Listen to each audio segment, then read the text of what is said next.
अस्सलाम वालेकुम स्टूडेंट्स। मेरा दूसरा लेक्चर है क्लास एवीज़ के बारे में। और क्लास एवीज़ में तमाम दुनिया के परिंदे आते हैं। परिंदे दो तरह के हैं, फ्लाइटलेस बर्ड्स जो कि उड़ नहीं सकते और फ्लाइंग बर्ड्स जिनको हम उड़ता हुआ देखते हैं। अब सबसे पहले जो आपकी बुक में टेक्स्ट लिखा है उसके बारे में मैं आपको भले बताना चाहूँगी और फिर हम इनके कैरेक्टर्स के बारे में आएंगे।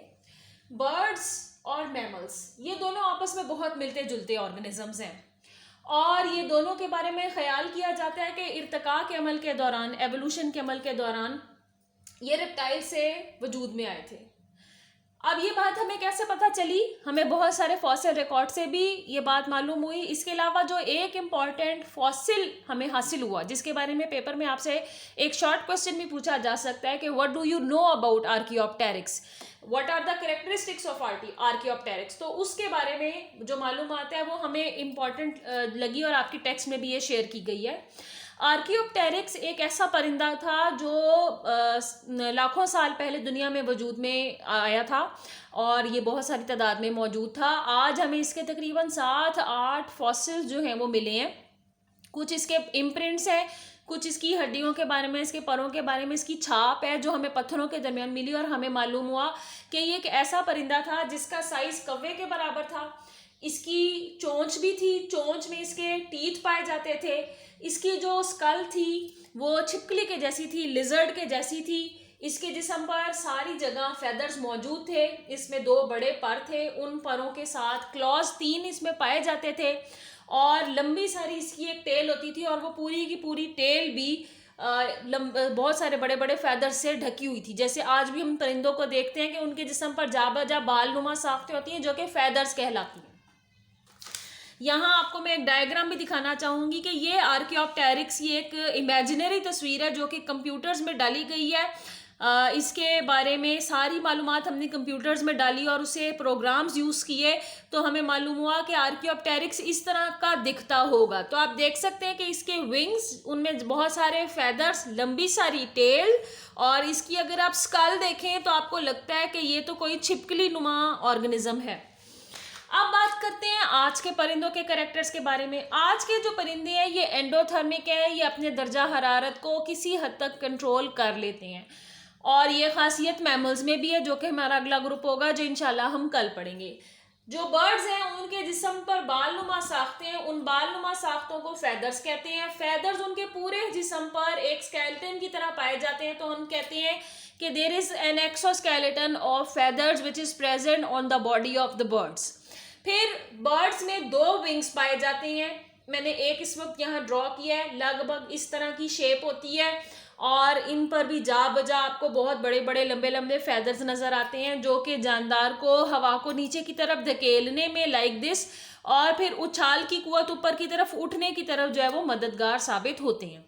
बर्ड्स भी क्योंकि टेट्रापोड्स हैं तो 2 इनके विंग्स हो गए, वो 4 लिम्ब हो गए, 2 इनमें हैंड लिम्ब होते हैं जो इनकी टांगे होती हैं। इनकी टांगों पर स्केल्स पाए जाते हैं और स्केल्स में आगे पंजा बना होता है। तो स्केल्स वाली इन टांगों के साथ, इस पंजे के साथ ये खड़े होते हैं और विंग्स के साथ ये फ्लाई करते हैं।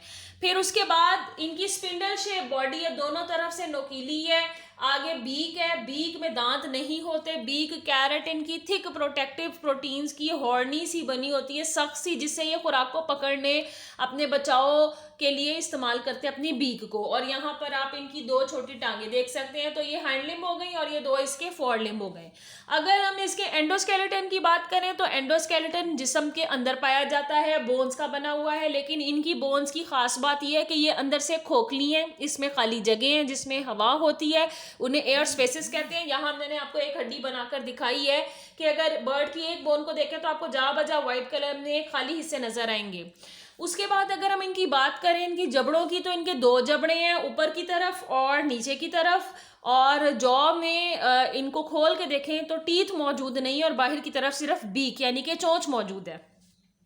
हार्ट की बात करें और सर्कुलेटरी सिस्टम की बात करें तो बड़ा एफिशिएंट सर्कुलेटरी सिस्टम है, क्लोज्ड सर्कुलेटरी सिस्टम है, जिसमें खून जो है वो रगों में दौड़ता है, 2 एट्रियम है, 2 वेंट्रिकल है, कंप्लीट पार्टीशनिंग है, कहीं पर भी मिक्सिंग ऑफ ब्लड आप देख सकते हैं कि नहीं है। एक बड़ी आयोर्टा होती है जो कि खून की सबसे बड़ी नाली होती है, ये पीछे की तरफ राइट साइड की तरफ मुड़ती है और फिर सीधा होकर आ जाती है और खून सप्लाई करती है तमाम जिस्म के अंदर। इनमें 2 लंग्स पाए जाते हैं और क्योंकि ये हवा में मुसलसल फ्लाई करते हैं तो हवा के कमो बेश दबाव का सामना भी इन्हें करना पड़ता है, इसीलिए इनके साथ लंग्स की जो साथ एसोसिएटेड थैलियाँ होती हैं जिन्हें हम एयर सैक्स कहते हैं। एयर सैक्स बाज़ दफ़ा इनकी बोन्स के अंदर भी पेनिट्रेट की होती हैं, तो ये इजाफी थैलियाँ होती हैं जो हवा को सेव करती हैं, उसमें से ऑक्सीजन को गैदर करती हैं और कार्बन डाइऑक्साइड को खारिज करवाती हैं। अब अगर हम इनकी बात करें तो और छोटे छोटे ऐसे कैरेक्टर्स हैं जो बड़े इंपॉर्टेंट हैं बर्ड्स में। आप जानते हो कि सांस की नाली जो होती है वो ट्रेकिया होती है। ट्रेकिया सीने की तरफ जाके 2 हिस्सों में, 2 ब्रांचेस में डिवाइड हो जाती है, जिन्हें ब्रोंकस कहते हैं, क्योंकि 2 हैं तो हम ब्रोंकाई बोलेंगे। तो ट्रैकिया और ब्रोंकाई के ऊपर की तरफ एक मखसूस ऑर्गन पाया जाता है इनमें, जिसे साइरिंक्स बोलते हैं। साइरिंक्स इनको मदद देता है बोलने में। तो बर्ड्स भी मुख्तलिफ तरह की आवाज़ें पैदा करते हैं, ये आवाज़ें से इस साइरेंस की वजह से होती है। बर्ड्स में जो ब्लैडर है, यूरिनरी ब्लैडर, वो मौजूद नहीं है और ये अपने जो रेक्टम है उसी रीजन से फीकल मटेरियल को यूरिनरी वेस्ट के साथ यानी नाइट्रोजनस वेस्ट के साथ जिस्म से पेस्ट की शक्ल में खारिज करते हैं।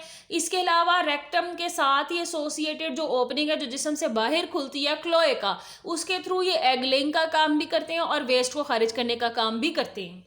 सेक्सेस इनमें सेपरेट है, यानी बर्ड्स में आप देखेंगे मेल बर्ड अलहदा, फीमेल बर्ड अलहदा, और एग्स जो हैं ये प्रोडक्शन बहुत ज़्यादा करते हैं और इनके एग्स खासे यॉकी भी होते हैं जिसमें यॉक, एल्बुमिन, बहुत सारी वेरियस प्रोटीन्स शामिल होती हैं। डेवलपमेंट उस अंडे के अंदर होती है और इंटरनल फर्टिलाइजेशन इनमें होती है जिसमें sperms are being released inside the female body, तो इन्हें पानी वगैरह की ज़रूरत नहीं है अपने गैमेट्स को रिलीज़ करने के लिए। उसके बाद बहुत सारे बर्ड्स में क्योंकि ये थोड़ा सॉलिड करके बीक से थोड़ा बहुत छोटा छोटा कुतर के छोटा करके फूड को खाना पसंद करते हैं, तो इनके जिस्म में एक थिक वॉल वाला पाउच लाइक स्ट्रक्चर होता है जो कि गिजर्ट कहलाता है, जो कि खुराक को हजम करने में मदद देता है।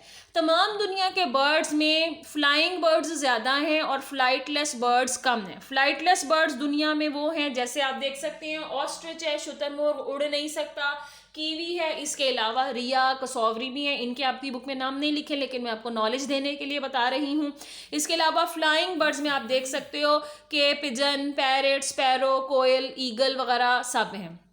बर्ड्स में अमूमन गोनेड्स 2 होते हैं लेकिन फंक्शनल जो फीमेल में बॉडी में वो एक ही ओवरी फंक्शनल होती है। ईगल ऐसा ऑर्गेनिज्म है जिसमें दोनों ओवरीज फंक्शनल होती हैं। एक गोनेड बेहतर तरीके से डेवलप नहीं होता और एक बेहतर तरीके से डेवलप हुआ होता है। तो ये सारे जो कैरेक्टर्स हैं बर्ड्स के हमने पहले देखा, उसकी और मैमल्स की एवोल्यूशन के प्रोसेस के दौरान के डेवलपमेंट कैसे हुई। फिर हमने एक फॉसिल बर्ड आर्कियोप्टेरिक्स के बारे में बात की और उसके बाद हमने बर्ड्स के सारे कैरेक्टर्स के बारे में बात की। इसके साथ मेरा आज का लेक्चर ख़त्म होता है। अब मैं लास्ट लेक्चर इस चैप्टर का क्लास ममेलिया अपलोड करूँगी इंशाल्लाह कल, और उसके साथ आपका ये पूरा चैप्टर कंप्लीट हो जाएगा। अल्लाह हाफिज़।